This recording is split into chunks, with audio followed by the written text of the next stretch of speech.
उत्तिष्ठोत्तिष्ठ गौरीश उत्तिष्ठ नागभूषण उत्तिष्ठ ज्योतिर्लिङ्गा त्रैलोक्यं पावनं कुरु। मातः प्रसीद सदया माधुर्यमूर्ते मातः प्रसीद सदया माधुर्यमूर्ते शिवे प्रेमानुरागरञ्जितपदे वात्सल्यदीप्ते भ्रामरी नामरूपे श्रीशैलनाथदयिते तव सुप्रभातम् तव सुप्रभातमरविन्दलोचने महाद्भुतभ्रामरी नामयुक्ते महामते सर्वजनपूजितपदे श्रीशैलनाथदयिते दयानिधे सप्तार्षिगणसमुपास्य सन्ध्याम् आकाशसिन्धुकमलानि मनोहराणि आदाय तव चरणयोगमर्चयितुं प्रपन्नाः श्रीशैलक्षेत्रमूर्ते तव सुप्रभातम्। गायन्ति विबुधाः तव नामस्तोत्रम् पठन्ति प्रमदाः भवनमकचमकम् द्वारे वसन्ति जनास्तव दर्शनार्थम् श्रीशैलक्षेत्रमूर्ते तव सुप्रभातम्। सुप्रभातकिरणाः पूर्वाद्रिपीठे भेरीनिनादढमरुध्वनिकम्पनाः प्रहृष्टमनाः सद्भक्तवर्याः श्रीशैलक्षेत्रमूर्ते तव सुप्रभातम्।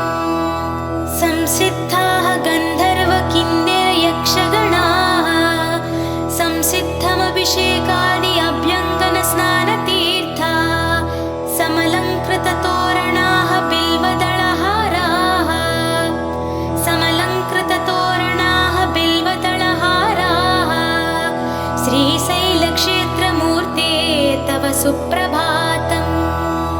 हे शङ्कर त्रिनयन त्रिशूलपाणे विश्वेश्वर विश्वरूप विश्वम्भन पिनाकपाणे कैलासनाथ गङ्गाधर चन्द्रमौळे श्रीशैलक्षेत्रमूर्ते तव सुप्रभातम्। महिमान्वितमूर्ते महोज्ज्वल दिव्यदीप्ते मदनारे महेश्वर महाकीर्ते भ्रमराम्बिका प्रणय पावन चक्रवर्ते श्रीशैलक्षेत्रमूर्ते तव सुप्रभातम्। हे नीलकण्ठ बिल्वार्चितपादयुगला करुणाकर कालकण्ठ सुशङ्खपाणे शम्भो त्रिपुरवैरे त्रैनेत्रमूर्ते श्रीशैलक्षेत्रमूर्ते तव सुप्रभातम्। विश्वेश्वर विराजित विश्ववन्द्या अभयङ्कर शरणागत पारिजाता प्रणवस्वरूप प्रमदार्चित पादयुगला श्रीशैलक्षेत्रमूर्ते तव सुप्रभातम्। श्रद्धाङ्कुलाः तव भक्तवृन्दाः सद्भक्ति तव मनाः भक्तवर्याः भस्मत्रिपुण्डसमलाङ्कृतफालभागाः श्रीशैलक्षेत्रमूर्ते तव सुप्रभातम्। कैलासवास श्रीशैलपुरनिवासा भ्रमराम्बिका हृदयशयनेश ईशा भोगे विभूष भवगुणविशेषा श्रीशैलक्षेत्रमूर्ते तव सुप्रभातम्। श्रीशैलशिखरं दृष्ट्वा पुनर्जन्म न विद्यते श्रीशैलशिखरं दृष्ट्वा पुनर्जन्म न विद्यते ज्योतिर्लिङ्गदर्शनमात्रेण प्रणश्यन्ति पापानि परमेश्वर नाम जपेन लभते च मोक्षम् शिरसा नमामि श्रीशैलवासम्। हे देवदेव रजताचलहृन्निवासा विशकन्धर विरूपाक्ष विश्वनाथा श्वेताम्बरधर विभूषित नागकण्ठ श्रीशैलक्षेत्रमूर्ते तव सुप्रभातम्। जटाधर कठोर व्रतविधाता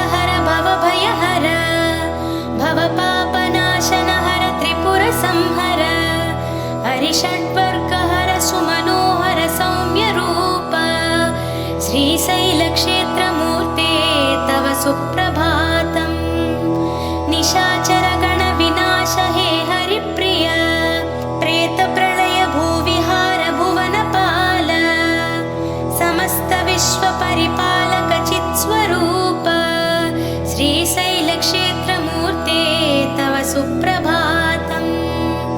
विश्वेश्वर विश्वरूप हे विभवमूर्ते, नन्दीश्वर प्रमथ सेवित प्रणवमुख, नटराज प्रणय ताण्डव लीला विनोद, श्रीशैलक्षेत्रमूर्ते तव सुप्रभातम्। कात्यायनीश नादाम्बुधिशयन, कात्यायनीश नादाम्बुधिशयन ईश, हे लिङ्गमूर्ते तुम्बुरनाद स्वर विकास, कात्यायनीश नादाम्बुधिशयन ईश, हे लिङ्गमूर्ते तुम्बुरनाद स्वर विकास, हे लिङ्गमूर्ते तुम्बुरनारद स्वर विकास, हे परमपुरुष प्रपूजित पादयुग्म, श्रीशैलक्षेत्रमूर्ते तव सुप्रभातम्।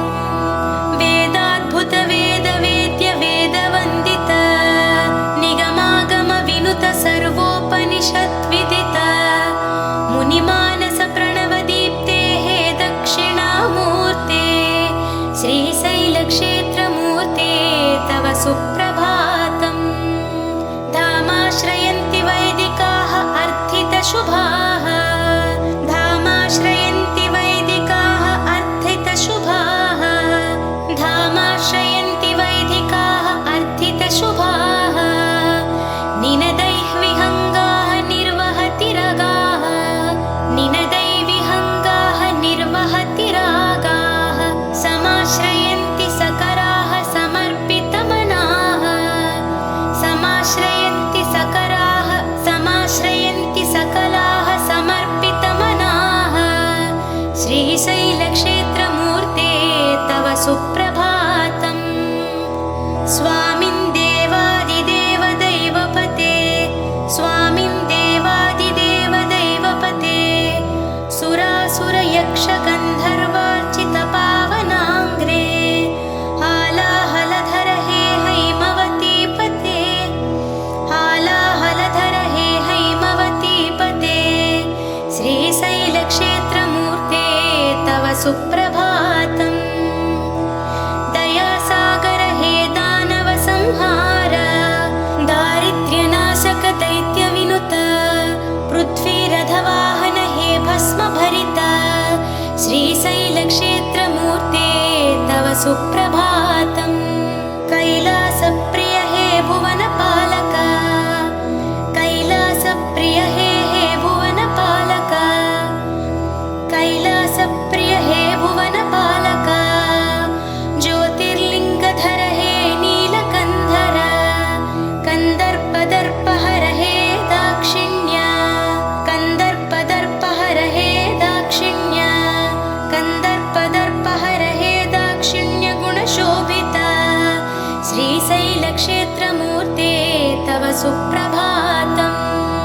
अनाथनाथ हे दशकन्धर सेवित, भवतापहरण भवविनाशक पार्वतीश, भक्तहृदय परिपालक स्कन्दजनक, श्रीशैलक्षेत्रमूर्ते तव सुप्रभातम्। जगत्पते हे अर्धनारीश्वरमूर्ते, जगदीश्वर जगत्प्रलय जाह्नवीश, जय जय त्वान महोतरङ्ग सहित, श्रीशैलक्षेत्रमूर्ते तव सुप्रभातम्। जगत्पते हे अर्धनारीश्वरमूर्ते, जगदीश्वर जगत्प्रलय जाह्नवीश, जय जय त्वान महोतरङ्ग सहित, श्रीशैलक्षेत्रमूर्ते तव सुप्रभातम्। जगत्पते हे अर्धनारीश्वरमूर्ते, जगदीश्वर जगत्प्रलय जाह्नवीश, जय जय त्वान महोतरङ्ग सहित, श्रीशैलक्षेत्रमूर्ते तव सुप्रभातम्। शिवशङ्कर श्रीकर श्रीकण्ठा जय नागधनुर्धर भक्तपरा, जय भक्तवशङ्कर साम्ब शिवा विजयी भव श्रीगिरित्रिपुरहरा। शिवशङ्कर श्रीकर श्रीकण्ठा जय नागधनुर्धर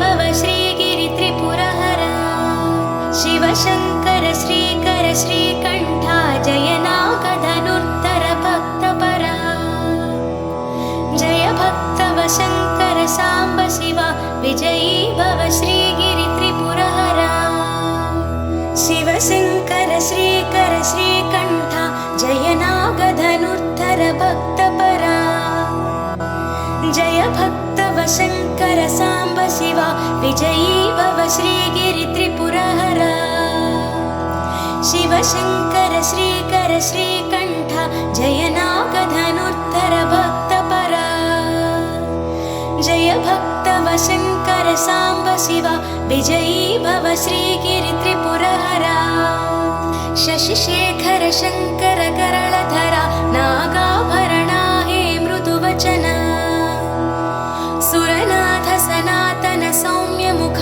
विजयी भव श्रीगिरित्रिपुरहरा श्रितपावन हे नवनादमया अभयङ्कर शुभगुण सौरिप्रिया प्रमथेश्वर प्रमिमल नव्यजगा विजयी भव श्रीगिरित्रिपुरहरा सकलाश्रय पोषक त्रिगुणमया सजलावृत शोभलताम्रजटा सशशाङ्क समाङ्कित शेखरः विजयी भव श्रीगिरित्रिपुरहरा गीर्वाण गिरामय वेदचरा निर्वाण पदाञ्चित देवहरा सर्वाणि मनोहर मौनिवरा विजयी भव श्रीगिरित्रिपुरहरा लयलोक सुपालक ताम्रजटा नरलोक महाविभवालयः सुरशेख सहायक साम्ब शिवा विजयी भव श्रीगिरित्रिपुरहरा कौलस्त्य तपः फलशूलधरा कल्याणकरा हर नागधरा निज भक्त सुसेवित रामहरा विजयी भव श्रीगिरित्रिपुरहरा रक्षाकर रक्षक भीकरः सच्चीलः बिल्वदलार्चितः पशुपाश विनाशक विश्वनुत विजयी भव श्रीगिरित्रिपुरहरा मुनिमानस गोचर खेचरः हे दूर्जटि श्रीनटराज प्रभो सर्वार्चित मधुर सुपादयुग विजयी भव श्रीगिरित्रिपुरहरा सुशब्द स्वरध्वनि प्रेमिकः योगीश्वर प्रियजन मानसः सुशब्द स्वरध्वनि प्रेमिकः योगीश्वर प्रियजन मानसः नभो भवनालय पालयः विजयी भव श्रीगिरित्रिपुरहरा त्रैलोक्यपालिनीं सकललोकसम्पूजितमूर्तिं भ्रामरीनामयुतां देवी जगतालय निवासिनीं महिषासुरमर्दिनीं त्रिपुरहरान्तर्भागिनीं वन्दे भगवतीं भ्रमराम्बिकां गौरी मातृस्वरूपिणीं त्रैलोक्यपालिनीं सकललोकसम्पूजितमूर्तिं भ्रामरीनामयुतां देवीं जगतालय निवासिनीं महिषासुरमर्दिनीं त्रिपुरहरान्तर्भागिनीं वन्दे भगवतीं भ्रमराम्बिकां गौरी मातृस्वरूपिणीं स्वामिं परमेश्वर प्रलयरूपा सर्वेश भवानी भवशङ्करा देवी सशशाङ्कस्वरूपा श्रीमल्लिकार्जुन चरणौ शरणं प्रपद्ये श्रीमन्महानाद महागुणसंवृता सुरसार्वभौम हेलय निर्णय सर्वाधिकार कैलासनगर संघाध्यक्षा श्रीमल्लिकार्जुन चरणौ शरणं प्रपद्ये भस्माम्बरधर हे भवानी वल्लभा भस्मभूषण धवलाचलपुरनिवासा मृत्युभीकर सर्वभृत्युसुपालक मृत्युभीकर सर्वभृत्युसुपालक श्रीमल्लिकार्जुन चरण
भरित श्रीमल्लिकार्जुन चरणौ शरणं प्रपद्ये।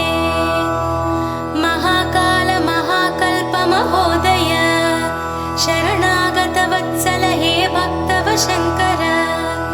असुरप्रिय आश्रित जन रक्षक श्रीमल्लिकार्जुन चरणौ शरणं प्रपद्ये। कपालधर हे हालानेत्राल उभय संध्या ताण्डव केळी विलोल। विश्वनटनालय प्राङ्गण चक्रवर्ते श्रीमल्लिकार्जुन चरणौ शरणं प्रपद्ये। शिलारूप शिल्पस्वरूप लिङ्गमूर्ते मदनभङ्ग मनोहर सत्यदीप्ते। करुणारस संविधान विकटनयन करुणारस संविधान विकटनयन श्रीमल्लिकार्जुन चरणौ शरणं प्रपद्ये। निर्विकार निरामय निर्गुणाङ्ग नित्यसंकाश शशि सूर्य समप्रभा। शम्भो स्वयंभू भूभार विभो श्रीमल्लिकार्जुन चरणौ शरणं प्रपद्ये। निर्विकार निरामय निर्गुणाङ्ग नित्यसंकाश शशि सूर्य समप्रभा। शम्भो स्वयंभू भूभार विभो श्रीमल्लिकार्जुन चरणौ शरणं प्रपद्ये। जगज्जननी समेत जगद्विदित्य जगदोद्धारक जगन्नाटक पोषक जन्म साफल्य मार्ग निर्देशक श्रीमल्लिकार्जुन चरणौ शरणं प्रपद्ये। षण्मुख वन्दित हे कपालधर गगन विहार गजमुख प्राणदाता। भाग्य विधात बालेन्दु शेखर श्रीमल्लिकार्जुन चरणौ शरणं प्रपद्ये। भ्रमराम्बिका देवी हृदय शयन एकाग्रचित्त हे योग विधान। वेद विहित योगेश्वर वन्दिता वेद विहित योगेश्वर वन्दिता श्रीमल्लिकार्जुन चरणौ शरणं प्रपद्ये। प्रशान्त परम सुन्दर मङ्गलाकार परमशिवा पावन सलिल सेविता। प्रभो प्रमथगण सम्पूजिता श्रीमल्लिकार्जुन चरणौ शरणं प्रपद्ये। व्याकरणादि तत्त्व भाष्य प्रेरक भाषा प्रपोषक शब्दमूल कैवल्यदायक हे कामित फलद श्रीमल्लिकार्जुन चरणौ शरणं प्रपद्ये। चिदम्बराय चिद्विलासाय कामितार्थप्रदायिने श्रीशैलवासाय शिवाय मल्लीश्वराय मङ्गलम्। चिदम्बराय चिद्विलासाय कामितार्थप्रदायिने श्रीशैलवासाय शिवाय मल्लीश्वराय मङ्गलम्। महावैभव स्वरूपाय कैलासनिवासिने उमाकान्ताय कान्ताय मल्लीश्वराय मङ्गलम्। महावैभव स्वरूपाय कैलासनिवासिने उमाकान्ताय कान्ताय मल्लीश्वराय मङ्गलम्। सर्वजीव प्रेरकाय सत्यानन्द